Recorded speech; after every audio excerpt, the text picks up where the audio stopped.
নমস্কার, আমি বনশ্রী। আমার কহন চ্যানেলে আমার শ্রোতা বন্ধুদের জানাই আন্তরিক শুভেচ্ছা।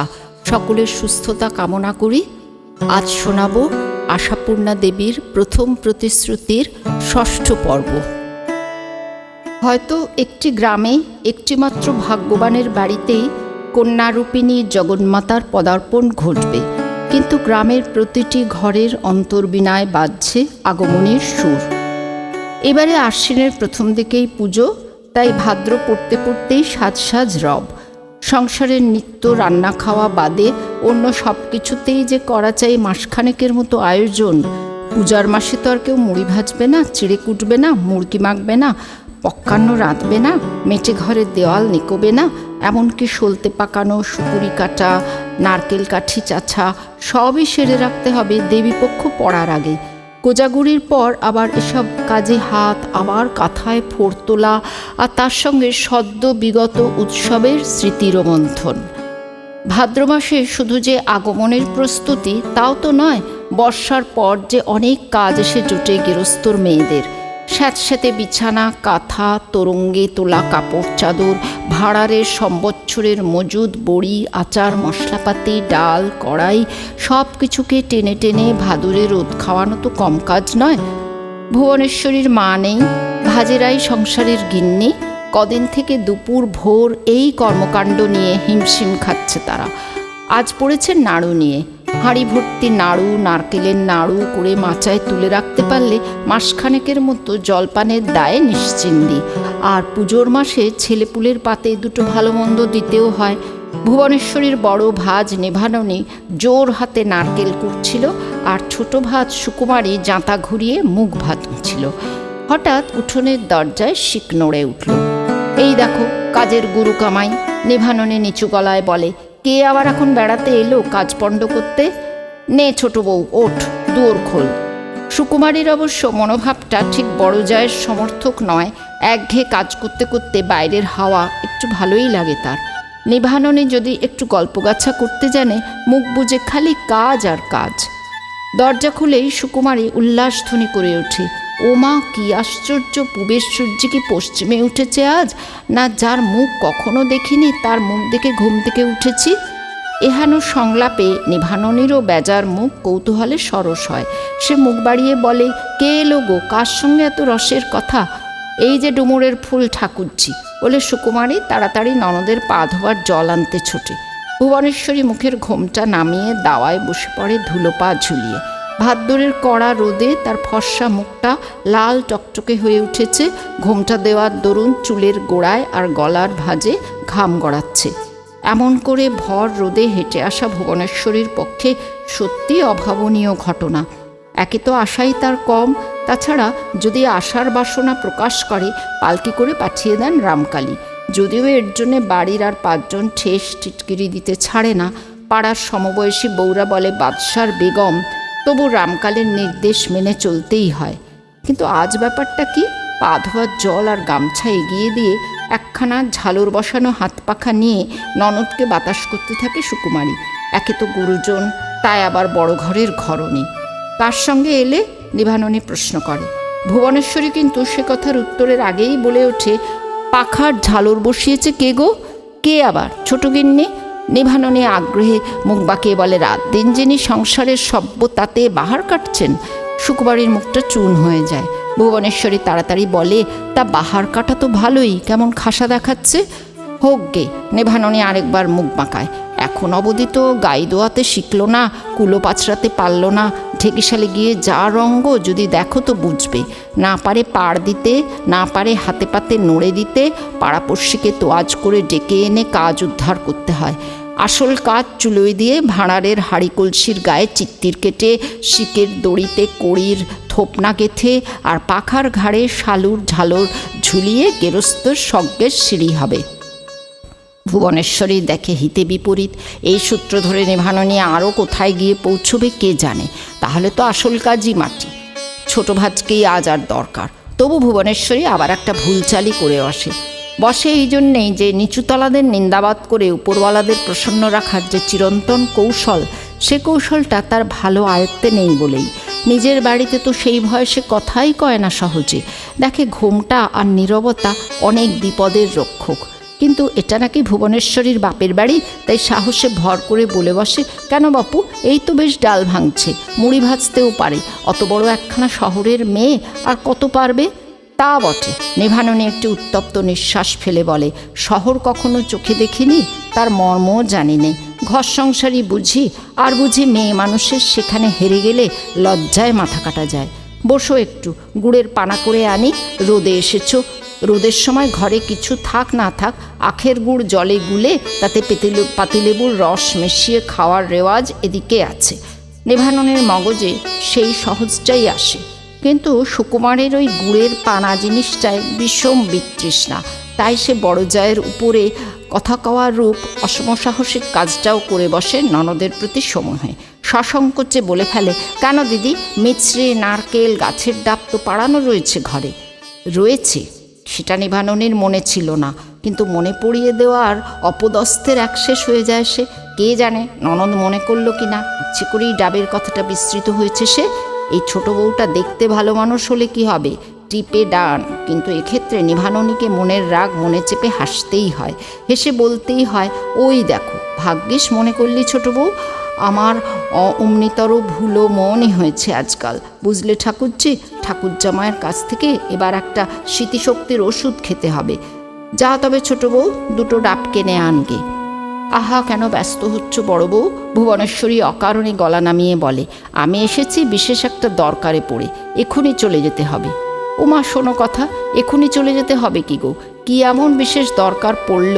এলেই বা কার সঙ্গে, যাবেই বা কার সঙ্গে? একা নাকি? একা? ভুবনেশ্বরী হেসে ওঠে, সে আর এ কাঠামোয় হবে না। এসেছি পিসশাশুড়ির সঙ্গে। দূর থেকে আমাকে ছেড়ে দিয়ে গেলেন, আবার ফিরতে মুখে ডেকে নিয়ে যাবেন। চুপিসারে চলে এসেছি, ঘরে কেউ জানে না। ঠাকুরজামাই? নিভাননী রহস্যের হাসি হাসে। ভুবনেশ্বরী নিভাননের ঠাকুরজামাইয়ের প্রসঙ্গেই মাথার কাপড়টা একটু টেনে বলে, তিনি তো ভিন গায়ে গেছেন রুগী দেখতে, নইলে কারা তো বুকের পাটা, নিতান্ত কারে পড়েই আসা। পিসশাশুড়ি সইয়ের বাড়ি আসছেন শুনে খুব কাকুতি করলাম, বলি ওই পথ দিয়েই তো যাবে পিসিমা, তা সেদিকে ভালো আছে মানুষটা, কেউ স্মরণ নিলে তাকে বুক দিয়ে আগলান। তা কাজটা কি? এবারে ভুবনেশ্বরী থতমত খায়। কাজটা কি সেটা নিভাননীর সামনে বলা সঙ্গত কিনা এতক্ষণে খেয়াল হয়। আসলে এসেছে সে সুকুমারের কাছে একখণ্ড লেখা কাগজ নিয়ে, যে কাগজের হিজিবিজি রেখাগুলো এক দুর্বোধ্য ভ্রুকুটি হেনে তার দিকে ক্রমাগত তাকিয়ে আছে আজ কদিন থেকে। সত্যবতীর লেখা একখণ্ড কাগজ। জিনিসটা ভুবনেশ্বরীকে বড়ই ভাবিয়ে তুলেছে। ঘরের কোণে ঘাড় গুজে লিখছিল সত্যবতী। হঠাৎ বুঝি পুজোর দালানে কুমোর এলো এই বার্তা পেয়ে ছুটে চলে গিয়েছিল নেড়ু, পুণ্যি আর কারো কুচোকাচাদের সঙ্গে, কাগজখানা চৌকিতে পাতা শীতল পাটির তলায় গুঁজে রেখে। ভুবনেশ্বরী কৌতূহল পরবশ হয়ে পাটিটি ঈষৎ উঁচু করে তুলে দেখতে গিয়েছিল কেমন আখর সত্যর হাতের, কিন্তু দেখতে গিয়ে স্তম্ভিত হয়ে গেল। গোটা গোটা আখরে ঠিক পয়ারের ছাদে একই লিখছিল সত্য। নকল করছিল, কিন্তু নকল করবে যদি, তো সামনে বই খোলা ছিল কই? সব্বনেশে মেয়ে নিজেই পয়ার বাঁধছে নাকি? ভয়ে বুকের রক্ত হিম হয়ে গিয়েছিল ভুবনেশ্বরীর। কিন্তু কাকে দেখিয়ে রহস্যের মীমাংসা হবে? রামকালীকে তার বড় ভয়। রাসুকে বলতে গেলে পাঁচকান হবার সম্ভাবনা। তাছাড়া বাড়িতে আর যারা লিখন পঠনক্ষম সকলেই তো ভুবনেশ্বরীর শ্বশুর ভাসুর, ভেবে আর কুল কিনারা পাচ্ছিল না বেচারা। তারপর সহসাই মনে পড়ল সুকুমারীর কথা। সুকুমারী পড়তে জানে। বামালটা সরিয়ে ফেলে সুকুমারীর কাছে আসার তাল খুঁজছিল সে 2-3 দিন থেকে। আর চোখে দেখেছে সত্য কখন এক সময় শীতল পাটি উল্টে লণ্ড ভণ্ড করে খোঁজাখুঁজি করেছে, আবার ধুত্তর বলে নতুন কাগজ নিয়ে বসেছে। সে কাগজে আর কোনো রহস্যের রেখা এঁকেছে সত্য, সে কথা ভুবনেশ্বরীর অজ্ঞাত। জিজ্ঞেস করতে গেলে সত্য মারমুখী হয়। বাড়ির লোকের জ্বালায় যে একদণ্ড নিরিবিলিতে বসবার জো নেই তার, একথা স্পষ্ট গলায় ঘোষণা করতে বাধে না সত্যবতীর। অতএব এই টুকরোটুকুই ভরসা। ঘাড় গুজে কি এত লেখে এসে জানবার জন্যে মায়ের মন নানা কারণেই ব্যাকুল হয়। ব্যাকুল হয় কৌতূহলে, ব্যাকুল হয় আশঙ্কায়। সত্যকে যে শ্বশুরবাড়ি যেতে হবে। হায়, সত্য যদি ভুবনেশ্বরীর মেয়ে না হয়ে ছেলে হতো, বাপের উপযুক্তই হতো। কিন্তু ভুবনেশ্বরীর কপালে এক তরকারি নুনে বিষ, একটা সন্তান, তা মেয়ে। কি গো ঠাকুরজি, বাক্যি কি নেই কেন? নিভাননী অবাক হয়। এত কুণ্ঠা কিসের? গরিব ননদ নয় যে আশঙ্কা করবে ধার চাইতে এসেছে ভাজের কাছে। আর চেপে রাখা চলে না, ঢোক গিলে বলতেই হয় ভুবনেশ্বরীকে, এসেছিলাম ছোট বউয়ের কাছে, একটা কাগজ পড়ানোর দরকার ছিল। কাগজ? নিভাননী আকাশ থেকে পড়ে। কাগজ কিসের? কোনো পাট্টা কোবালা নাকি? না না ওমা, সে কি, সেসব আমি কোথায় পাবো? এই একটু চিঠির মতন। চিঠির মতন? সেটা আবার কি বস্তু ঠাকুরজি? আর সে পড়ানোর লোক তোমার বাড়ি হাটকে একটা পুরুষ বেটা ছেলে কাউকে পেলে না, সাতপাড়া ডিঙিয়ে একটা মেয়ে মাগির কাছে পড়াতে এলে? কিছু গোপন বুঝি? সুকুমারী গিয়েছে ডাব কাটতে। ভুবনেশ্বরী অসহায়ভাবে একবার এদিক ওদিক তাকিয়ে সহসাই দ্বিধা ঝেড়ে ফেলে বলে, কি যে বলো বড় বউ, গোপন আবার কি? এই সত্যর একটু লেখা বলে অষ্টপ্রহর কি এত লেখে বসে দেখি তো, বাড়িতে কাউকে দেখালে রসাতল করবে তো মেয়ে। নিভাননের কানে আসতে বাকি ছিল না। সত্য লেখাপড়া করছে, তবু অজ্ঞের ভানে বলে, বলো কি ঠাকুরজি, সত্য কি তার ছোট মামের মতন লেখাপড়া করছে? কালে কালে হলো কি? বলে, মেয়ে কি তোমার সামলায়েটে কাছারি যাবে? সবাই তো তোমার ভাইদের মতন ভালো মানুষ নয় যে যা ইচ্ছে তাই চলে যাবে শ্বশুরায় খবর টের পেলে। কি করবো বড় বউ, জানোই তো তোমাদের নন্দাইকে কেমন একজেদি। মেয়ে বললে পড়বো তো পড়ুক, মেয়ে আকাশের চাঁদ চাইলে চাঁদ পেড়ে আনতে যাবেন এমন মানুষ। তাই তো ভাবলাম কি লেখে বসে দেখি। ছেলে বুদ্ধি। বড় একটা পাথর বাটিতে ডাবের জল নিয়ে এসে দাঁড়ালো সুকুমারী। ও বাবা, কত! এত পারবো না ছোট বউ, তুমি একটু ঢেলে নাও, বলে ভুবনেশ্বরী। খাও না, রোদে এসেছো। তা হোক, অতটা নয় বাপু। অগত্যাই খানিকটা ঢালাঢালি করতে হলো সুকুমারীকে। ভুবনেশ্বরী ইত্যবসরে ব্যাপারটাকে লঘুর পর্যায়ে ফেলবার বুদ্ধিটা এঁটে নিয়েছে। তাই ডাবের জলে চুমুক দিতে দিতে ঝট করে বাহাতের মুঠো থেকে কাগজের টুকরোটা এগিয়ে দিয়ে বলে, এই নাও বিদ্যাবতী বউ, পড়ো দেখিন এটা। আমরা তো চোখ থাকতেও অন্ধ, জন্ম জন্ম যেন অন্ধই থাকি বাবা। নিভাননী দিব্য সদ্মুখে বলে, যে জাতের 10 হাত কাপড়ে কাছা নেই তাদের আবার এত চোখ কান ফোটার দরকার কি? বলে, কিন্তু জিনিসটার উপর এমনভাবে হুমড়ে পড়ে দেখে মনে হয় চোখ কান থাকলে মুহূর্তে গ্রাস করে ফেলতো। ভুবনেশ্বরী যাই বলুক, জিনিসটা যেন রহস্যের গন্ধ। সুকুমারী কাগজখানা উল্টে পাল্টে বলে, কি তা আমি বলবো কেন, তুমি বলো। কৌতুকের হাসি হাসে ভুবনেশ্বরী। এটা যে ত্রিপদী ছন্দের দেবী বন্দনা দেখছি, কার লেখা? খুব ভালো হাতের লেখা তো। ত্রিপদী ছন্দ শব্দটা বুদ্ধিগ্রাহ্য নয়, কিন্তু দেবী বন্দনা কথাটার অর্থ জানা। তাই ভুবনেশ্বরীর বুক থেকে যেন একটা পাহাড় নেমে যায়।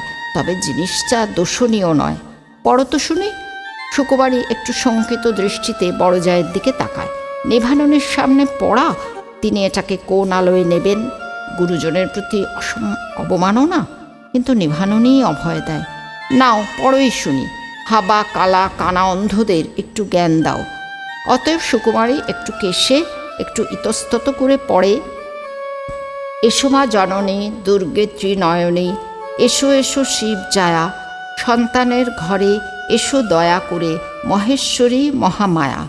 তোমারে হেরিতে আশা ভরা চিতে, রয়েছি আকুল হয়ে, আসিবে মা তুমি এই মর্তভূমি, পুত্রকন্যা সাথে লয়ে। একটি বৎসর শূন্য আছে ঘর, দুঃখে আছে নিরবধি, দিবস রজনী কাটে দিনগুলি, কবে দিন দেবে। ওমায় কি শেষ নেই যে? সুকুমারী অবাক হয়ে বলে, এ স্তোত্তর কোথায় পেলে ঠাকুরজি? আর বলো কেন? ভুবনেশ্বরী কুণ্ঠা দমন করতে হাত পাখাখানা তুলে জোরে জোরে নাড়তে নাড়তে বলে, সত্তর কীর্তি লিখছিল, কুমোর এসে কাঠামো বাজছে শুনে ফেলে দিয়ে ছুটে চলে গেল। আমি কুড়িয়ে তুলে তা নকল করেছে কোত্থেকে? সকৌতূহলে প্রশ্ন করে সুকুমারী। নকল করেছে তা তো মনে হলো না ছোট বউ। ভুবনেশ্বরী যাকে বলে দোনামনা করে সেই সুরে বলে, অমুক পুরী নির্যশ নিজেই বেঁধেছে। কি যে বলো ঠাকুরজি? সুকুমারীর কণ্ঠে অবিশ্বাস। নিজে বাঁধবে কি? অতটুকু মেয়ে এসব কথার মানে জানে? জানে না কি করে বলি বউ? মুখ পুড়ি নুকিয়ে নুকিয়ে তোমার নন্দাইয়ের কবরেজি শাস্ত্রের বইগুলো পর্যন্ত টেনে পড়তে বসে। সে কথা আলাদা, পারুক না পারুক আম্বা করে বসে, কিন্তু ছন্দ বেঁধে আখর মেলিয়ে এত বড় স্তোত্তর তৈরি কি সোজা নাকি? ছোট বউয়ের এই অবিশ্বাসের সুর ভুবনেশ্বরীকে ঈষৎ থতমত করছিল, কিন্তু মেঘ উড়িয়ে দিল নিভাননে। সে নিজে এতক্ষণ মুখে আষাঢ়ের মেঘ নামিয়ে ছোট জায়ের অবলীলাক্রমের দিকে তাকিয়েছিল। সুকুমারীর কথা শেষ হতেই হাত নেড়ে বলে উঠল নিভাননে, তাইতে আশ্চর্য হবার কি আছে ছোট বউ? ঠাকুরজি মনে বেদনা পাবে তাই রেখে ঠেকে বলা। ঠাকুরজির ওই মেয়েটি কি সোজা? কতদিন আগে ভোদার নামে ছড়া বাঁধেনিও? এ নয় মা দুর্গার নামে বেঁধেছে। তবে ভাবনার কথা বটে, ঠাকুর জামাইয়ের দবায় আমরা 10 জনা নয় মুখে চাবি দিয়ে আছি, কিন্তু কুটুম তা তো মানবে না। একবার টের পেলে। কথা শেষ হলো না, মোক্ষদার হন্তদন্ত মূর্তি দেখা গেল খোলা দরজার সামনে। চলে এসো মেজ বৌমা, ঝটপট চলে এসো, ওদিকে এক কাণ্ড হয়েছে। কাণ্ড হয়েছে? কি সেই কাণ্ড? ভুবনেশ্বরীর মুখে কথা জোগায় না, সে হাঁ করে তাকিয়ে থাকে। সুকুমারী তো আগেই ঘুমটা টেনে বসেছে, তবে নিভাননের কথা আলাদা। এ বাড়ির গিন্নির পোস্টটা তার। এগিয়ে গিয়ে বলে, কিসের কাণ্ড মহিমা? আর বলো না বাচ্চা, সইয়ের বাড়িতে বসেছি কি না বসেছি, রাখাল ছোড়া রনপা নিয়ে গিয়ে হাজির। কি সমাচার? না, শিগগির চলো, সত্যের শ্বশুর বাড়ি থেকে লোক এসেছে। ভাগ্যিস দিদিকে বলে এসেছিলাম সইয়ের বাড়ি যাচ্ছি। না, মোক্ষদার কথা শেষ হতে পারে না। সহসা ভুবনেশ্বরী ডুকরে কেঁদে উঠেছে। ও মা, ও কি কাঁদছো কেন মেজ বৌমা? চলো চলো, অপেক্ষের সময় নেই। কিন্তু চলবে কে? ভুবনেশ্বরীর শুধু পা দুখানাই নয়, সমস্ত লোমকূপগুলো পর্যন্ত যে অবশ হয়ে গেছে। সত্যের শ্বশুরবাড়ি থেকে লোক, অতএব আর সন্দেহ কি যে সমস্ত জানাজানি হয়ে গেছে? তাছাড়া আর কি অর্থ থাকতে পারে এরকম বিনা নোটিশে হঠাৎ শ্বশুরবাড়ির লোক আসার? কোথায় কে ঘরশত্রু বিভীষণ আছে, সে গিয়ে লাগিয়ে দিয়েছে সত্যর ওই মারাত্মক অপরাধের আর সত্যর বাপের ওই ভয়ানক দুঃসাহসের খবর। এরপর আর কি? ভুবনেশ্বরী ভাবতে পারে না, শুধু ডুকরানোর মাত্রাটা বাড়িয়ে বলে ওঠে, ওগো পিসিমা গো, তুমি আমাকে এখান থেকে মেরে ফেলে রেখে যাও, বাড়ি অবধি যেতে পারবো না আমি। আহা, অধৈর্য হচ্ছ কেন মেজ বৌমা? মোক্ষদা দেহটাকে প্রায় উল্টো মুখ ঘুরিয়ে ব্যস্ত কণ্ঠে বললেন, এখন কি অধৈর্যের সময়? এখনই না যেতে পারো? একটু সামলে নিয়ে ভেজের সঙ্গে যেও, আমি চললাম। পা তো আমারও কাঁপছে, কে জানে কি বার্তা নিয়ে এসেছে, তা বলে কর্তব্য ত্যাগ করা চলে না। আচ্ছা, আমি এগোলাম। রনপা ব্যতীতই রনপায়ের বেগে অদৃশ্য হয়ে যান মোক্ষদা। ভুবনেশ্বরী যখন নিভাননের সঙ্গে সন্তর্পণে খিড়কি দরজা দিয়ে ঢুকল, তখন বাড়ির চেহারা নিথর নিষ্পন্দ, যেন এইমাত্র কেউ একটা শোক সংবাদ পাঠিয়েছে। তাহলে? নিভাননী ফিসফিস করে বলে, বাড়ি এমন থমথমে কেন বলো তো ঠাকুরজি? মন তো ভালো নিচ্ছে না, আর পোড়া মনের সধম্যই তো কথা গাওয়া। জামাইয়ের কিছু দুঃসংবাদ নেই তো? আধমরা মানুষটাকে 14 আনা মেরে নিভাননী হৃষ্টচিত্তে উঠোনে পা দিয়ে এদিক ওদিক তাকায়। দালানে কারা যেন নিঃশব্দে জটলা করে বসে রয়েছে। ঘোমটা দিয়ে বোধ করি সারদা ঘোরাঘুরি করছে। ছোট ছেলে মেয়েগুলোর পাত্তা নেই। এসো ঠাকুরজি, উঠে এসো, নিয়তি যা করবে তা সইতেই হবে। এখন দেখি গে, চলো, কার কি হলো। নিভাননী নিজে বুঝতে পারুক না পারুক, তার অবচেতন মনের একটা ফটোগ্রাফ নিতে পারলে সেখানে একটা প্রত্যাশার ছবি দেখতে পাওয়া যেত। জামাইটির কিছু হলেই যেন প্রত্যাশাটি পূর্ণ হয়। নন্দাইয়ের দবদবা নেই, গহন বহিরে যে একটি অনির্বাণ দাহ সৃষ্টি করে রেখেছে, সেটাও বুঝে কিঞ্চিত শীতল হয় এমন একটা কিছু হলে। ভুবনেশ্বরী কিন্তু দাওয়ায় উঠে দালানের চৌকাঠ পার হবার সাহস সঞ্চয় করতে পারে না। উঠোনের পৈঠেতেই বসে পড়ে বলে, আমার হাত পা উঠছে না বড় বউ, তুমি দেখো গে। শোনো কথা, তুমি এখানে এমন করে বসে থাকলে চলবে কেন? ভীমের গদা বুকে পড়লেও তো বুক পেতে নিতে হবে ঠাকুরজি।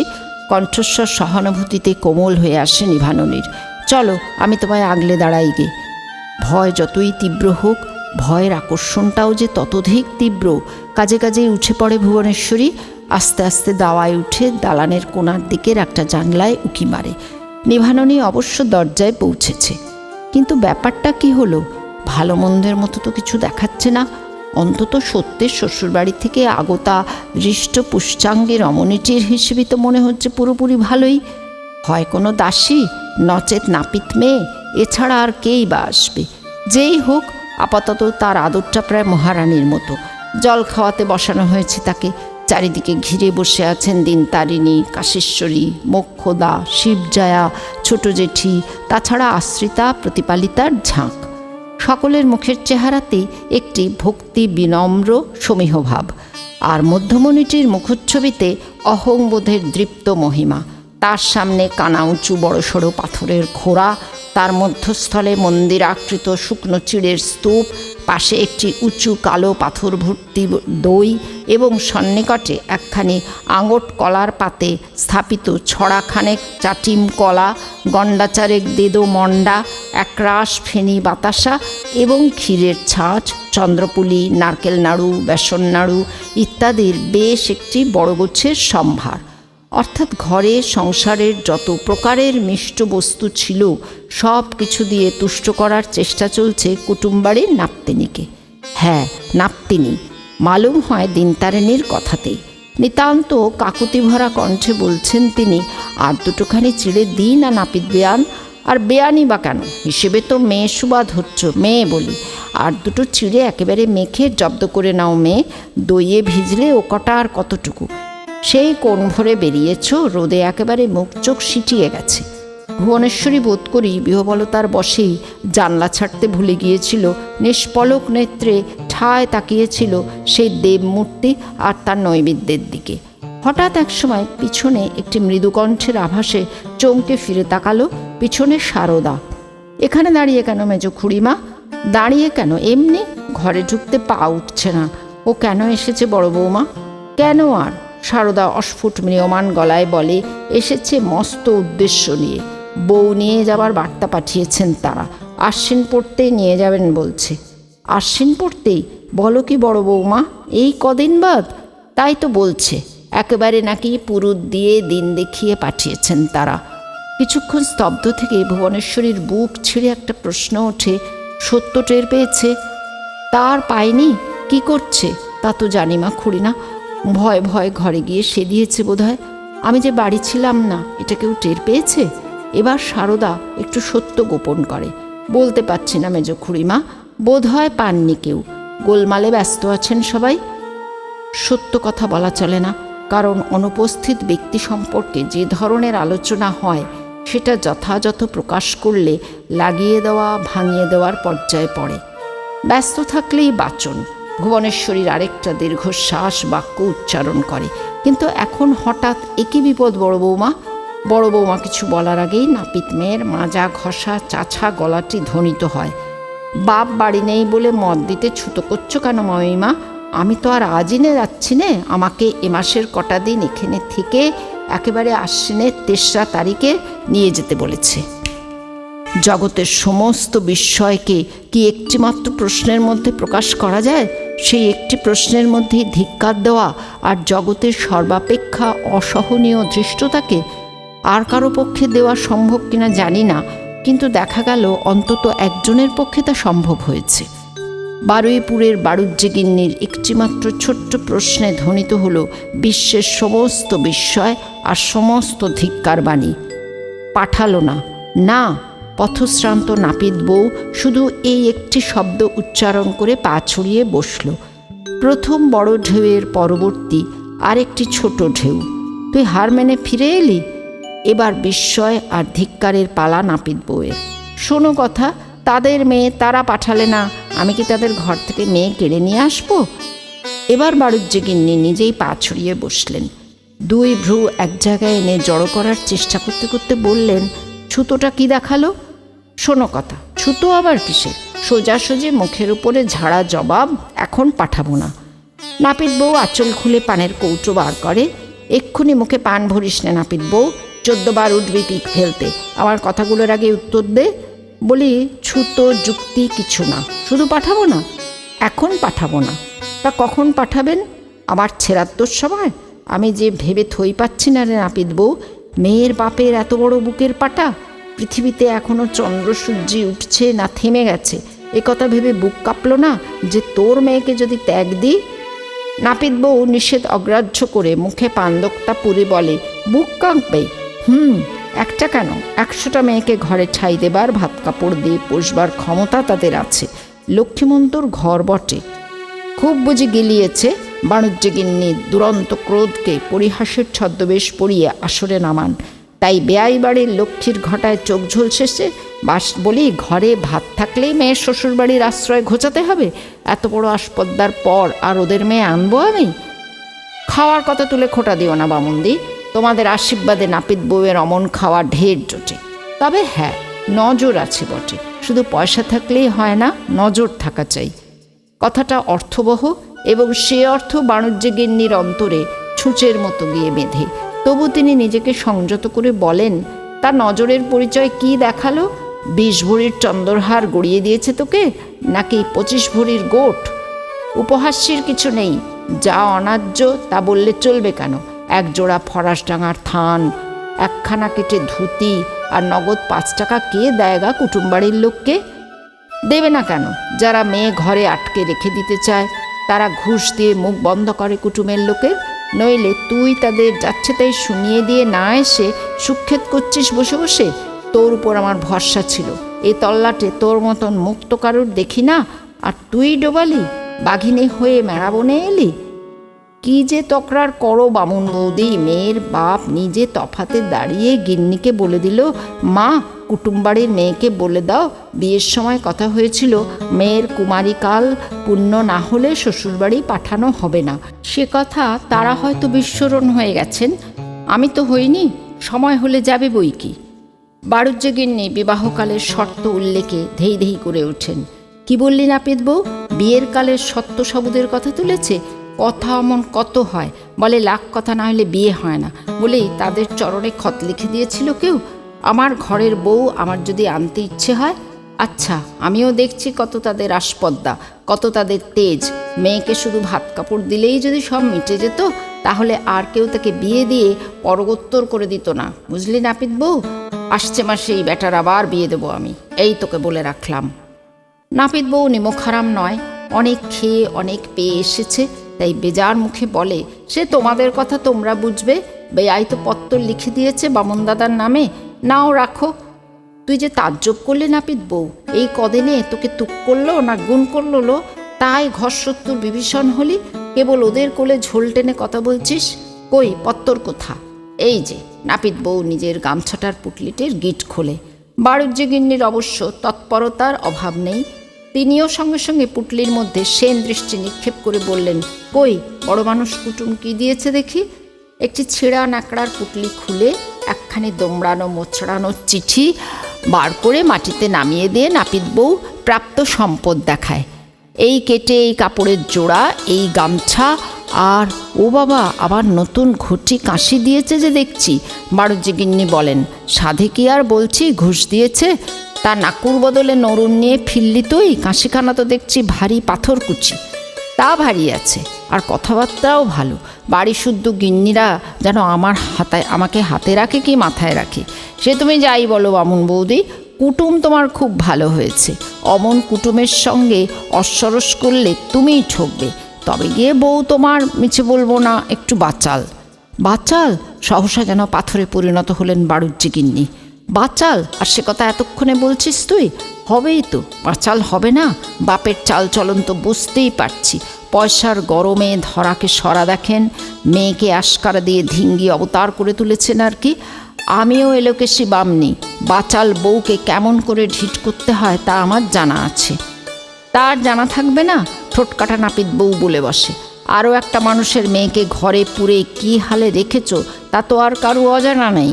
তাই এ বউকে তুমি ঢিট করছো কখন? ব্যাটার তো আবার বেয়ে দিচ্ছ। নাপিত বউয়ের কথা এবার একটু ভয় খান বাণিজ্যগিন্নি এলোকেশি।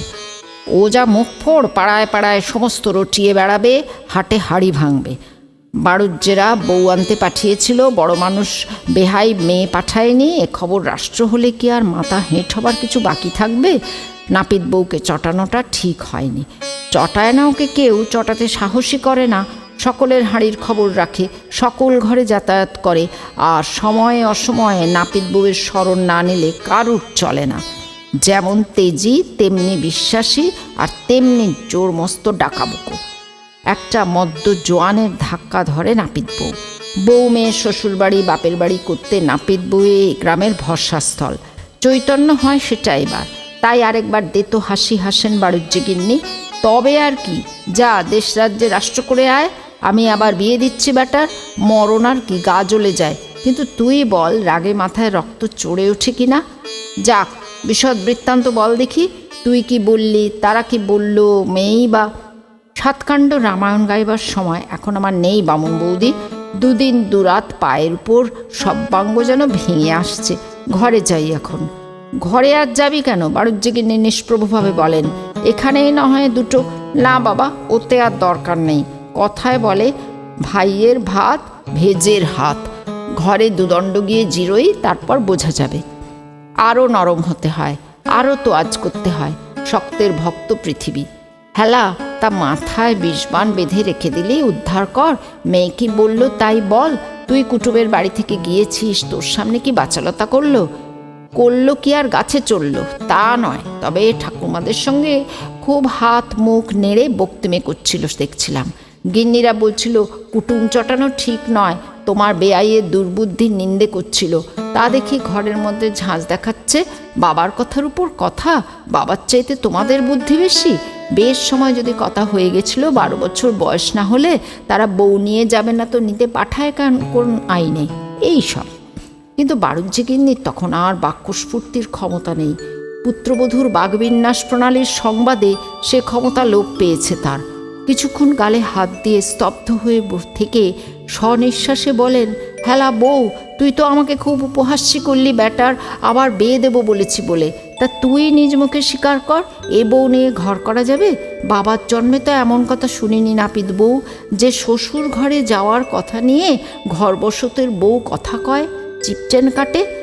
বাপের একটা তো একটু বাপসহাগী হয়েছে, তাও দোষ কি আর থাকবে? আপনিই যাবে। কথাতেই আছে গো, হলুদ জব্দ শিলে, চোর জব্দ কিলে, আর দুষ্টু মেয়ে জব্দ হয় শ্বশুরবাড়ি গেলে। জানি নে মা, আমার তো ভয় পেটের মধ্যে হাত পা সেঁধিয়ে যাচ্ছে। বুড়ো বয়সে বেটার বউয়ের হাতে কি খোয়ার আছে তা জানি নে। আবার বিয়ে দেব আর কোথা থেকে? তোর বামুন দাদা যে বেআইয়ের বিষয় সম্পত্তির উপরে টাঁক করে বসে আছে, বলে বাপের একটা মেয়ে, বাপ চোখ বুঝলে সব মেয়ে জামাইয়ের। শোনো কথা, এবার গালে হাতের পালা নাপিত বউয়ের। ওই বিরিঙ্গের গোষ্ঠী অমন সব সোনার চাঁদ ভাইপো রয়েছে, তারা পাবে না। তাছাড়া ভাগ্যভিন্ন তো নয়। তা জানি নে বাপু, কর্তা বলে তাই শুনি। বলে বাপটা একবার চোখ বুঝলে হয়। কার চোখ আগে বোঝে, কে কার বিষয় খায়, কে বলতে পারে বামুন বৌদি? বেআইয়ের তো তোমার সোনার গৌরাঙ্গের মতন চেহারা, এখনও বিয়ে দিলে বিয়ে দেওয়া যায়।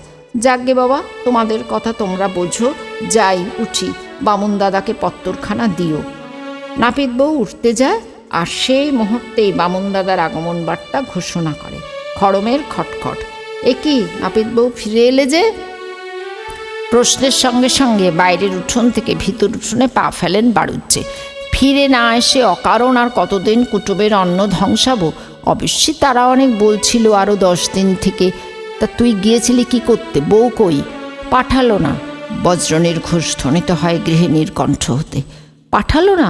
আরেকবার প্রমাণিত হলো একটি প্রশ্নের মধ্যেই জগতের সমস্ত বিস্ময় প্রকাশ করা সম্ভব। ছেলেকে খেতে বসিয়ে কথাটা পারলেন এলোকেশী। নাপিত বউ নিষিক্ত অগ্নিধারা শরীরের মধ্যে পরিপাক করতে করতে বেগুন রঙা হয়ে উঠেছিলেন তিনি। তাই ভাতের থালাটা ছেলের পাতের গোড়ায় ধরে দিয়ে যখন পিদ্দিমের সলতেটা একটু বাড়িয়ে পা ছড়িয়ে বসলেন, মায়ের ভীষণ আকৃতি মুখ দেখে বুকটা কেঁপে উঠল নবকুমারের। নবকুমারের বয়স 18-19 হলেও মায়ের কাছে সে দুগ্ধপোষ্যের সমগোত্র। আর মা এবং যম তার মনের জগতে সমতুল্য। মা যখন মুখ ছোটায়, তখন ভয়ে নবকুমারের হাত পা পেটের মধ্যে সেঁধিয়ে যায়। যার উদ্দেশ্যেই সেই লাভাস্রোত প্রবাহিত হোক, নবকুমার ভয়ে কাঁপে। আজকের গালিগালাজের স্রোতটা আবার নবকুমারেরই শ্বশুরবাড়িকে কেন্দ্র করে, কাজে খাওয়ার হয় না বেচারার। ভয়ে লজ্জায় ঘাটটা নিচু হতে হতে প্রায় থালার সঙ্গে গিয়ে ঠেকে। নাপিত বউ কুটুমবাড়ি যাওয়া পর্যন্ত মনের মধ্যে একটি পুলকের গুঞ্জরণ বইছিল নবকুমারের। ছড়ানো ছিটানো কথায় শুনতে পাচ্ছিল এলোকেশী নাকি বউকে আনতে পাঠিয়েছেন। কেমন সেই বউ, কি তার নাম, কীরকম দেখতে, এসব লজ্জাকর চিন্তাকে কিছুতেই মন থেকে তাড়াতে পারছিল না নবকুমার। শয়নে স্বপনে একটি মুখচ্ছবি আবছা আবছা ছায়া ফেলে বাড়ির এখানে সেখানে এলোকেশীর কাছে ঘুরে ঘুরে বেড়াচ্ছিল ঘোমটা টেনে টেনে। শোবার ঘরে, অনবগুণ্ঠনে? ওরে বাবা, অত দুঃসাহসী কল্পনার সাহস নবকুমারের নেই। সে ভাবনার ধারে কাছে গেলেই বুক গুড়গুড় করে ওঠে তার। মার সামনে দাঁড়ালে তো কথাই নেই। আশঙ্কা হয় ছেলের মনের ভিতরটা কাঁচদিঘির জলের ভিতরটার মতোই দেখতে পাচ্ছেন এলোকেশী। না, শোবার ঘরের এলাকায় কি নিজের ধারে কাছে বউয়ের উপস্থিতির অবস্থা চিন্তা করে না নবকুমার? করে শুধুই মায়ের ধারে কাছেই। নাপিত বউয়ের অভিযান কার্যকরী হবে না এরকম অবিশ্বাস্য দুর্ঘটনার কথা তার স্বপ্নেও মনে আসেনি। তাই এই কদিন প্রতিদিন সন্ধ্যার পর ভবতোষ মাস্টারের কাছে ইংরেজি পড়া পড়ে বাড়ি ফিরে উৎকর্ণ হয়ে থাকে একটি মৃদু ঝুনঝুন মলের শব্দের আশায়। কিন্তু কই, কদিনের কড়ারে গেছে নাপিত বউ, সে খবর নবকুমারের জানবার কথা নয়। তবু আশা করছিল পুজোর আগে অবশ্যই। আর পুজোর উৎসবের সঙ্গে হৃদয়ের আরেক উৎসবকে যুক্ত করে নিয়ে অবিরত বিহ্বল হচ্ছিল সে। পুজো আসছে, বউ আসছে। পুজোটা জানা, কিন্তু না জানি কেমন সে বউ। বিয়ে হয়েছিল 15 পার করে, এমন কিছু অজ্ঞানের বয়সে নয়। তবু লাজুক প্রকৃতি নবকুমার বিয়ের কোনো অনুষ্ঠানের সময়ই একটু চকিত দৃষ্টি নিক্ষেপ করেও কনে বউকে দেখে নেবার চেষ্টা করেনি। এখন যদি কেউ বদলে অন্য মেয়ে গুছিয়ে দেয়, ধরার সাধ্য হবে না নবকুমারের। এমনকি এই কদিন ধরে শত চেষ্টাতেও বউয়ের নামটা মনে আনতে পারছে না সে। এতদিন অবশ্য মনে আনবার খেয়ালও হয়নি। নাপিত বউয়ের অভিযানে সহসা নবকুমারকে এক ধাপ এগিয়ে নিয়ে গেছে, কৈশোর থেকে যৌবনের ধাপে। বিয়ের সময় সম্প্রদানকালে নামটা তো 2-1বার উচ্চারিত হয়েছিল মনে হচ্ছে, কিন্তু কে তখন ভেবেছে এই নামটা মনে রাখবার দায়িত্ব তার? নবকুমার তো তখন অবিরাম ঘামছে। ওই ঘামটাই মনে আছে, নামটাম নয়। একে তো বিয়ের বর, তাছাড়া শ্বশুরের সেই দৃপ্ত উন্নত চেহারা, গম্ভীর স্বর আর রাশভারী ভাব, সেটাও সেই ভয়কে বাড়িয়ে দেওয়ার সহায়তা করেছিল। তাছাড়া বাসর ঘরে আরও কত রকম ভয়, সে ভয় এখনও বুঝি একটু একটু আছে। কিন্তু বউ শব্দটিকে মিষ্টি, ভয়ের মধ্যেও রোমাঞ্চ। কওনা কথা মুখ তুলে বউ, দেখো না চেয়ে চোখ খুলে। মনের মধ্যে বাজছে সুর আর শব্দ। বন্ধু বান্ধবের সঙ্গে বউয়ের আসন্ন আবির্ভাব নিয়ে আলোচনা করবার ক্ষমতাও নেই নবকুমারের। পাড়ার বন্ধু যারা খবরটা শুনেছিল তারা যদি একটু একটু ঠাট্টা করছে, ধ্যাত ধ্যাত ছাড়া আর কোনো উত্তর দিতে পারছে না সে। অথচ যখন ভবতোষ মাস্টারের কাছ থেকে পড়া সেরে সন্ধ্যায় কাজদিঘির নির্জন পাড় দিয়ে বাড়ি ফিরেছে, তখন অনুচ্চারিত শব্দে বারবার ফিরিয়ে ফিরিয়ে গেয়েছে, এনেছি বকুল মালা, করবে আলা, তেল চোয়ানো তোর চুলে, মেশিদাতের হাসিটি বেশ, মুখখানি বেশ ঢলঢলে। তারপর কি, তাই তো, মুখখানি বেশ ঢলঢলে, মুখখানি বেশ। পরের লাইনটা কিছুতেই মনে পড়ে না। কোথা থেকে যে শিখেছিল তাও মনে পড়ে না। তবু এই অসমাপ্ত গানটাই অপূর্ব সুরে গুঞ্জরিত হতে থাকে সমস্ত রাস্তাটা। কদিনের প্রত্যাশার পর আজ বাড়ি ফিরেই এলোকেশীর প্রদত্ত সমাচারে বুকটা ছলাৎ করে উঠল। আর সেই বিয়ের দিনের মতন ঘাম ছুটে গেল মুহূর্তের মধ্যে। নাপিত বউ এসেছে শুনেছিস, বলে উঠলেন এলোকেশী। বাঘিনীর মতো বসেছিলেন দাওয়ার ধারে। ছেলে এসে পাটা হাতটা ধোবে, এটুকু সময়ও দেরি সইল না তার। দিয়ে বসলেন সংবাদ। অন্ধকারেই বলে বসলেন, আলোটাও আনলেন না ছেলের সামনে। নবকুমারের কাছে অবশ্য এ সংবাদ অন্য অর্থ বহন করে এনেছে, তাই তার চিত্তে বিহ্বলতা। তাই মার বর্তমান অবস্থা ধরতে পারল না সে, ধরতে পারল না কণ্ঠস্বরের ভীষণতাও। তাই না জানা একটা সুখে শিউরে উঠল। কিন্তু কতক্ষণের জন্যেই বা? ক্ষণকালের মধ্যেই নিষ্ঠুর সত্য প্রকাশিত হলো। মান্যগণ্য ব্যয়ের উদ্দেশ্যে ছোট লোক, চামার, আস্পদ্দাবাজ ইত্যাদি শোভন সুন্দর বিশেষণমালা প্রয়োগ করে এলোকেশী জানালেন, মেয়ে পাঠালো না। মেয়ে পাঠালো না, এ কি অদ্ভুত বাণী! মেয়ে না পাঠানো যে সম্ভব, সে কথা তো একবারও মনের কোণে আসেনি নবকুমারের। কিন্তু এ কথায় আর কি কথা কইবে নবকুমার? আর উত্তরের প্রত্যাশা করেও কথা বলেননি এলোকেশী।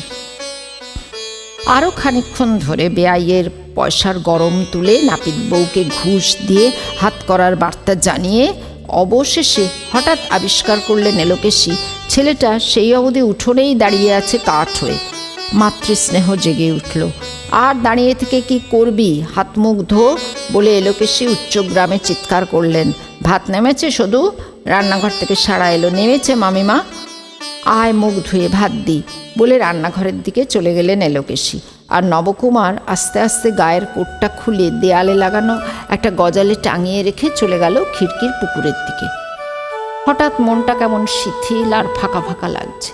যা ছিল না কোনোদিনই, যার স্বাদ জোটেনি, তেমন জিনিস হারালেও এমন শূন্যতাবোধ আসে, সব ফাঁকা ফাঁকা ঠেকে। কিন্তু তখনই বা হয়েছে কি? আসল কথা পারলেন এলোকেশী ছেলেকে খেতে দিয়ে পিদ্দিমের সলতে উস্কে পা ছড়িয়ে বসে। সে মুখ দেখে বুক কেঁপে উঠল নবকুমারের। আমি এই তোকে বলে রাখছি নবা, শেষ বেশ একটা চিঠি চামারটাকে দেওয়ার কর্তাকে দিয়ে, তাতেও যদি মেয়ে না পাঠায়, এই সামনের অঘ্রাণেই তোর আবার বিয়ে দেব। আবার বিয়ে? মা কি আজকে বুক ধরাস ধরাস কুড়িয়েই মারবে নবকুমারকে? আবার বিয়ে তার মানে আবার আরেকবার নবকুমারকে নিয়ে সেই নকড়া ছকড়া খেলা, আবার আরেকটা বাড়িতে গিয়ে সেই সম্প্রদান, সেই বাসর, সেই কানমলা, সেই ঘাম। ঘাটটা প্রায় পাতের সঙ্গে ঠেকে যায় নবকুমারের। মুখ দিয়ে কথাও বেরোয় না, মুখের মধ্যে ভাতের গ্রাসও ঢোকে না। হঠাৎ এক সময় কটূক্তি থামিয়ে এলোকেশী বলেন, খাচ্ছিস কই? খাচ্ছি তো। এতক্ষণে অস্ফুটে একটা কথা বলে নবকুমার এবং বাক্যের সত্যতা রক্ষার্থে এক গ্রাস ভাত ঠেলে ঠুলে মুখের মধ্যে চালান দেয়। এবারে সৌদু বা সৌদামিনীর রঙ্গমঞ্চে আবির্ভাব। মাটির সরায় একসরা ধোঁয়া ওঠা গরম ভাত নিয়ে এসে অবাক গলায় বলে ওঠে সে, ওমা এ কি, যেখানকার ভাত সেখানে পড়ে, এতক্ষণ কি করলি রে নবু? খাচ্ছি তো। আরও একবার পূর্ব কথা এবং পূর্বোক্ত কাজের পুনরাবৃত্তি করে নবকুমার। দিয়ে যাই আর দুটো? না না, আর নয়। ভরা মুখে হাত মুখ মাথা সব নেড়ে প্রতিবাদ জ্ঞাপন করে নবকুমার। খিদে নেই? নবকুমার আরেকবার বলে, খাচ্ছি তো। এদিকে ঠেলে ওঠে চোখে জল আসতে চায়। খিদে আর থাকবে কোথা থেকে? এলোকেশী বলে ওঠেন, শ্বশুরের নিন্দে করেছি যে, একালের ছেলে তো। কিন্তু তোকে আবারও এই বলে রাখছি নবা, তোর দেমাকে শ্বশুরের এই খাড়া নাক যদি না ভুঁয়ে ঘষতে দিই তো আমি কি বলেছি? বাপ বাপ বলে মেয়ে ঘাড়ে করে নাকে খদ দিতে দিতে আসে তো ভালো, নচেত আবার ছাদনাতলায় গিয়ে দাঁড়াতে হবে তোকে। এবার আর নবাবের বেটি আনবো না, গরিব গুরব ঘরের মেয়ে নিয়ে আসবো। ওই শোনো, শুধু হেসে ওঠে। আর মুখ করে গোজ করে থাকবার কিছু নেই রে নবু, আশ্বাস বাক্যে পেয়ে গেলি। এখন বড় বড় থাবায় খেয়ে নে। বউ এলো না বলে মনের দুঃখে নবু অমন সরল পুটির টকটাই ভালো করে খেলো না, দেখেছ মামি? সব সময় ন্যাকড়া করিস নে শুধু, এলোকেশী বেজার মুখে বলে। 24 ঘন্টা হাসি মস্করা ভালোও বা লাগে, প্রাণে কিসের যত উল্লাস তাও তো বুঝি না। কথাটা সত্যি, উল্লাস হাসবার কথা সদূর নয়। তবু আসে, তবু রং তামাশা করে শুধু, হি হি করে হাসে। কিন্তু হাসি আসে কি করে শুধু নিজেই কি জানে ছাই? হয়তো এই জগতে একমাত্র ওইটুকুই ওর নিজের একতারে আছে বলে আনায়।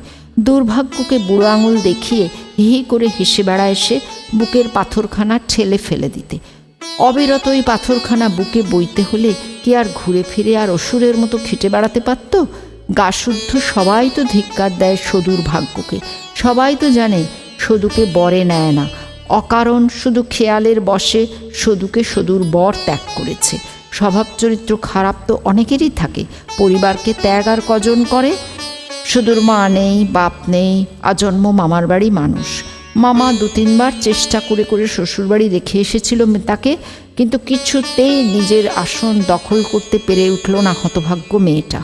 দুর্ব্যবহারের চোটে পালিয়ে আসতে পথ পায়নি। তদবধি আবার এই মামার বাড়িতেই স্থিতি। তাছাড়া উপায় কি?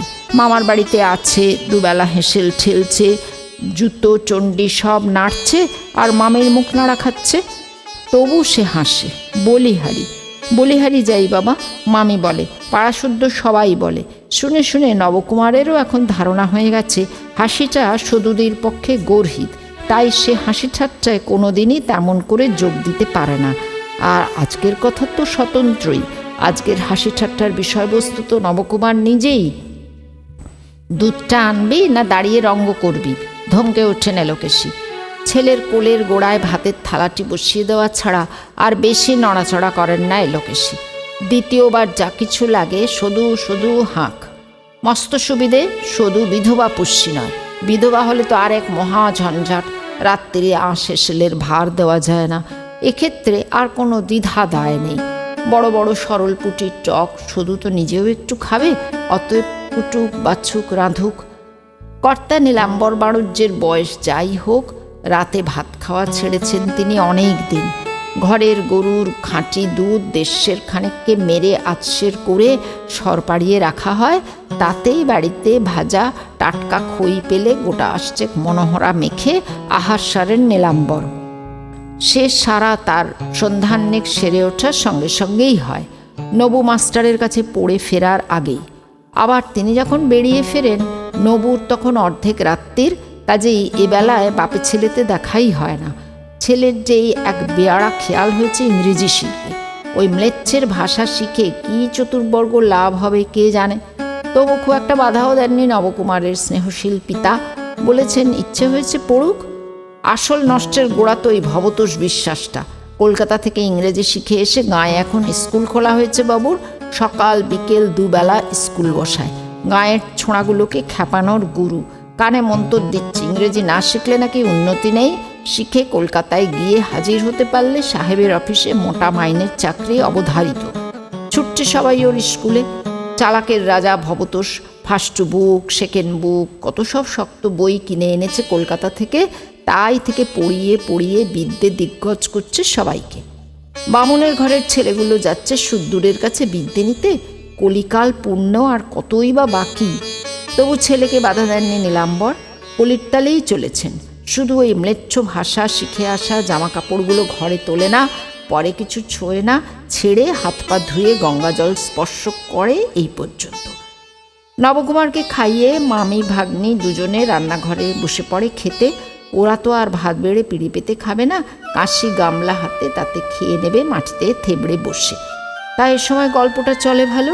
ফি হাত ধমক দিলেও ভাগ্নিকে নইলে চলেও না এলোকেশির, কথা কইবার সঙ্গী বলতে দ্বিতীয় আর কে। খাওয়ার পর রান্নাঘর ধোয়ার ভার সৌদামিনীর। ঘর ধুয়ে পরদিনের জন্য রান্নার কাঠ গুছিয়ে চকমকে ঠিক করে রেখে কাজ করা কাপড় কেচে তবে শুতে যায় সদু। শোবার জন্যে তার নামে একটা ঘর আছে বটে, বিছানাও আছে, কিন্তু সে ঘরে সে বিছানায় কতটুকুই বা শুতে পায় সে। নীলাম্বর যতক্ষণ না আসেন এলোকেশীকে আগলাতে হয়, কারণ এলোকেশীর বড় ভূতের ভয়। নীলাম্বর আসার পর তার জল চাই কিনা, তামাক চাই কিনা খোঁজখবর করে তবে সদুর ছুটি। তা সে ছুটিটা প্রায় রাতের আধখানা গড়িয়ে গিয়ে হয়। অবশ্যই তারপর বাকি রাতটা সদুকে কে আগলাবে এ প্রশ্ন ওঠে না। সদু তো সদু, ওকে যদি এ নিয়ে আক্ষেপ প্রশ্ন করো নিশ্চয় হেসে উঠে বলবে, ভূতই আমাকে আগলায়, জানো না আমি যে শাঁকচুন্নি। তবে সদু মামিকে ভালোবাসে, মামাকে ভক্তিসমীহ করে, নবকুমারকে প্রাণতুল্য দেখে। তার এই 32 বছরের জীবনে ভালোবাসার, ভক্তি করবার, স্নেহ করবার জন্যে পেলই বা আর কাকে। ভোরবেলায় ঘুমটা ভেঙে গেল, কারণটা কিছু মনে নেই, তবু যেন মনে হলো নবকুমারের বুকটায় কি একটা পাষাণ ভার চেপে রয়েছে, যেন আস্ত একটা পাহাড়ি কেউ বুকের উপরে বসিয়ে দিয়েছে কোন ফাঁকে। রাত্রে ঘুমের মধ্যেও ছিল যেন কি এক আতঙ্কের স্বপ্ন। একটুক্ষণ খোলা জানলার দিকে চেয়ে বসে থাকতে থাকতে সব মনে পড়ল মায়ের শপথবাণী। মনে পড়ে হাত পা ছেড়ে এলো, ধীরে ধীরে উঠে পড়ল, বেরিয়ে এলো ঘর থেকে কোঁচার খুঁটটা গায়ে দিয়ে। ভোরের দিকে বেশ শীত শীত পড়ে গেছে, আর শরৎকালের সকালের এই গা শিরশিরে হাওয়াটাই তো কোন উধাও পাথারে মনটাকে ছুটিয়ে নিয়ে যায়। বাইরে এসে দেখলো সৌদামিনী উঠোনে ছড়া ঝাঁট দিচ্ছে। কাছে গিয়ে বলল, মা ওঠেনি সদুদি? মামি? সকালবেলায় হেসে গড়িয়ে পড়ে সৌদামিনী। মামি আবার এমন সময় কবে ওঠে রে নবু? ভোর ঠাকুরের সঙ্গে যে মামির বিরোধ। খচখচ ঝাঁটা চালাতে চালাতে বলে সদু, সরে দাঁড়াস নবু, ধুলো লাগবে। লাগুককে বলে বরং কাছেই সরে এলো নবকুমার। কাছে এসে হঠাৎ শীতকালে জলে ঝাঁপিয়ে পড়ার ভঙ্গিতে বলে উঠল, সদুদি তুমি মাকে বলে দিও ওসব পারবো টারবো না। ঝাঁট বন্ধ হলো সৌদামিনীর। চোখ গোল গোল করে বলল, কি বলে দেবো মামিকে? কি পারবি না? ওই সব। নবকুমার বলে ওঠে, শুনলে না কাল নিজের কানে, আবার শুধুচ্ছ কেন? না, তুই আমায় অথই জলে ফেললি নবু। কালকের দিনভর কত কথাই তো শুনেছি, কোনটা তোর মনে গিথে আছে তা কেমন করে বুঝবো? আচ্ছা, জ্বালায় ফেললে তো। নাপিত খুঁড়ির ব্যাপারে রেগে গিয়ে মা যা বলল মনে নেই তোমার? ও হরি, তাই বল, তোর আবার বিয়ে দেবে এই কথা তো? ফের সদূর সেই হিহি হাসি। সেই চিনতে রাতভর ঘুমোসনি বুঝি? নাকি সেই ঠাকুর ঘরে কে আমি তো কলা খাইনি তাই? মামি পাছে প্রীতিজ্ঞে বিস্মরণ হয়ে যায়, তাই আমি পারবো না, আমি করব না বলে স্মরণ করিয়ে দিতে এসেছিস? সুদুদি, ভালো হবে না বলছি। আমি এই তোমায় বলে রাখছি, ওসব পারবো না। আবার ওই কানমলা টলা, ওরে বাবা! সদু ফের হাতের কাজে মনোনিবেশ করে বলে, তা আমায় বলে কি হবে? মামিকে বল। আমি বলবো মাকে? সদু হাসতে হাসতে বলে, বলবি না কেন? ডাগর হয়েছিস? সাহস হচ্ছে না? মার কাছে সাহস? এই তোমায় বলছি সদুদি, আমি তোমার কাছে বলে খালাস, যা বিহিত করার তুমি করবে। সৌদামিনী ফের হাত থামিয়ে বলে, বেশ, বলবো মামিকে। নবুর আমাদের প্রথম পক্ষের উপর বড্ড আঁতের টান, ওকে ত্যাগ দিয়ে অন্যত্তর বিয়ে করবে না। সদুদি, ভালো হবে না বলছি। বলি, আবার এইসব ভুতুড়ে কাণ্ডর দরকার কি? নাই বা পাঠালো কেউ মেয়ে? পরের ঘরের মেয়ে নইলে বুঝি সংসার চলে না? কই আর চলে? শুধু হাত মুখ নেড়ে বলে, চললে আর সে আদি অনন্তকাল ধরে মানুষে এইসব ভুতুড়ে কাণ্ড করতো না? বুঝলি রে নবু, এরপর ওই পরের মেয়ে জগতের সেরা আপন হবে, ছাই হবে। ঝোঁকের মাথায় বলে ফেলে নবকুমার। ওই জামাইবাবুর তো হলো না? সদুর উচ্ছ্বাস কমে, একটু গম্ভীর হয়ে গিয়ে বলে, ও কথা বাদ দে। আমার মতন ছাই পোড়া কপাল যেন অতি বড় শত্রুরও না হয়। নবকুমার সদুর ভাবান্তরে ঈষৎ থতমত খেয়ে বলে, আমি কিছু ভেবে বলিনি সদুদি, কিন্তু যা বললাম তোমাকে আমার রক্ষীকর্তা হতে হবে। বেশ, বলবো মামিকে। যা দেখছি দুঘা ঝাঁটা আছে ললাটে। তা সদুর কথা মিথ্যে নয়, এলোকেশী সেই ব্যবস্থাই করেন। তবে ললাটের ঝাঁটাটা দৃশ্যমান নয়, এই যা। শব্দ অদৃশ্য, তবু এলোকেশী যখন কথার তুবড়ি ছোটান, তার মুখ থেকে আগুনের হলকার মতো দৃশ্যমানই কিছু বার হচ্ছে বুঝি। শাক বাঁচতে বাঁচতে কথাটা পেরেছিল সৌদামিনী। ওগো মামি, তুমি তো বলছো ওরা পত্তরপাট মেয়ে না পাঠালে তুমি আবার ছেলের বিয়ে দেবে। এদিকে ছেলে তো মেকে বসে আছে। কি বললি? মুহূর্তে অগ্নিকাণ্ড ঘটে গেল। সদুকে ন ভূত ন ভবিষ্যতি করে গাল দিয়ে ঘোষণা করলেন এলোকেশী, যে আমার খেয়ে আমার পড়ে আমার সংসার ভাঙবার তাল খুঁজবে তাকে ঝেঁটিয়ে দূর করে দেবো। তাই বলে রাখছি সদু, আমার ছেলেকে কানে বিষ্মন্তর দিয়ে পর করে নিতে চাস লক্ষ্মী ছাড়ি? উঠুক তোর মামা আন্নিক করে, দেখাচ্ছি মজা। সদু প্রতিবাদও করে না, নিজের সাফাইও গায় না এবং প্রশ্নও তোলে না। তার অপরাধ কোথায়? এমনকি তার মুখ দেখেই মনে হয় এই বাক্যবাণের লক্ষ্য বুঝি তার অপরিচিত কেউ। নীলাম্বর আহ্নিক সেরে উঠে বাইরে এসে তামার কুশিতে সূর্যার্ঘ্য নিবেদন করে কুশিটা মাটিতে উপুড় করে আরেক দফা সূর্য প্রণাম সেরে মুখ ফিরিয়ে দাঁড়াতেই এলোকেশী দুধ কলা দিয়ে কালসাপ পোষার নজির তুলে স্বামীকে অবহিত করিয়ে দিয়ে বলেন, তুমি যদি এই দণ্ডে চিঠি লিখে রওনা করে না দেবে তো আমার মাথা খাবে। নীলাম্বর হা হা করে উঠে বলে ওঠেন, দিব্যি গালাগালির কি আছে? পত্র লিখছি, কিন্তু পাঠাবার কি হবে তাই ভাবছি। নাপতে বউ তো কেন, গায়ে কি অভিন্ন আর মানুষ নেই? রাখাল তো গেছিল সেবার। রাখাল যাবে, কিন্তু অতখানি পথ একেবারে একলা, তাই ভাবছি। তাহলে তো গোবিন্দ আচার্যের ছেলে গোপনাকে পাঠাও, গাঁজার পয়সা দিলে রাজি হয়ে যাবে। গোপনাকে কুটুমবাড়ি পাঠাবো? কি বলতে কি বলে আসবে? আসুক না, এলোকেশী বীরদর্পে বলেন। ওই গেঁজেলের কটুবাক্যিতে যদি মিনসের চৈতন্য হয়, তারপর দেখি কেমন সোহাগিনী মেয়ে নিয়ে ঘরে বসে থাকতে পারে। গোপনাকে এও বলে দেবে ওখানে আশেপাশে কুলিনের মেয়ের সন্ধান পায় কিনা দেখে আসতে। নাকের সামনে হলেই ভালো হয়। নীলাম্বর আর কথা বাড়ান না, কাগজ কলম নিয়ে বসেন এবং অনেক মুসাবিদান্তে একখানা চিঠির খসড়াও করে ফেলেন। তাতে এই কথাই বিশদ বোঝানো থাকে, রামকালী যদি পূর্ব জিদ বজায় রাখতে চান, তার কপালে অশেষ দুঃখ আছে। ছেলের তো আবার বিয়ে দেবে নিয়ে এরা, তাছাড়াও আরও যা করবেন ক্রমশ প্রকাশ্য। রীতিমতো ভয় দেখানো চিঠি। পত্রের ভাব ও ভাষায় এলোকেশী প্রীতি প্রকাশ করেন। অতএব নীলাম্বর তৎপর হন পাঠাবার চেষ্টায়, কিন্তু মনে তার দুশ্চিন্তা। রামকালীর একমাত্র মেয়ে সত্যবতী, বেশি টান কষলে দড়ি না ছিঁড়ে যায়। এত কথার কিছুই নবকুমার জানে না। সে স্কুলে বেলায় যখন ফিরল, সদুর কাছে গিয়ে আগে দাঁড়ালো। সদুদি তেল। সদু পলায় করে তেল এনে ওর হাতে দিয়ে বলে, দেখলি তো, বললাম কাজ কিছু হবে না, শুধু আমার কপালে ঝাঁটা। তাই হলো, তোর শ্বশুরের মৃত্যুবান তৈরি এতক্ষণে বোধহয় পাঠানো হয়ে গেল। যদি বা দুদিন দেরি হতো, তোর অমত শুনে মামি একেবারে ধেই ধেই। হাতের তেল আঙুলের ফাঁক দিয়ে গড়িয়ে পড়ে। ফ্যাল ফ্যাল করে তাকিয়ে থাকে বেচারা নবকুমার। সদুবোধ করি ওর মুখভঙ্গি দেখেই করুণা পরবশ হয়ে বলে, যাকগে, তুই আরও নিয়ে মন উচাটন করিস নে। দিতে হয় আরেকবার টোপর মাথায় দিবি, কত আর কষ্ট, তোর একটা বউ পেলেই হলো। তবে মনে নিচ্ছে এবারে তালুই মশাই নরম হবে, যতই হোক মেয়ের বাপ। হঠাৎ নবকুমার একটা বেখাপ্পা এবং অবান্তর কথা বলে বসে, সাহেবরা শুধু একটা বিয়ে করে, কখনো অনেক বিয়ে করে না। ব্যাস, আর যায় কোথা। সদুর হাসির ধুম পড়ে যায়। ও মা, তাই নাকি? ও বুঝেছি, ওই সাহেবদের বই পড়ে তোর সেই বুদ্ধি মাথায় ঢুকেছে।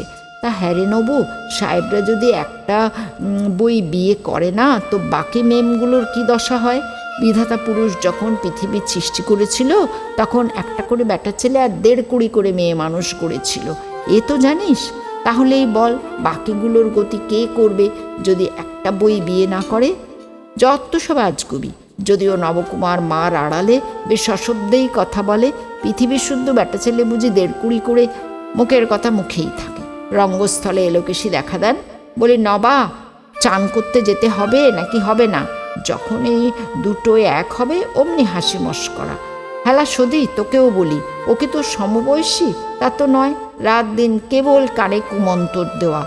রোসো, বউ একটা আসুক না ঘরে, হাঁড়ি গলায় গেঁথে দেবার লোক হোক, তোকে একবার ঝেঁটিয়ে বিদেয় করি।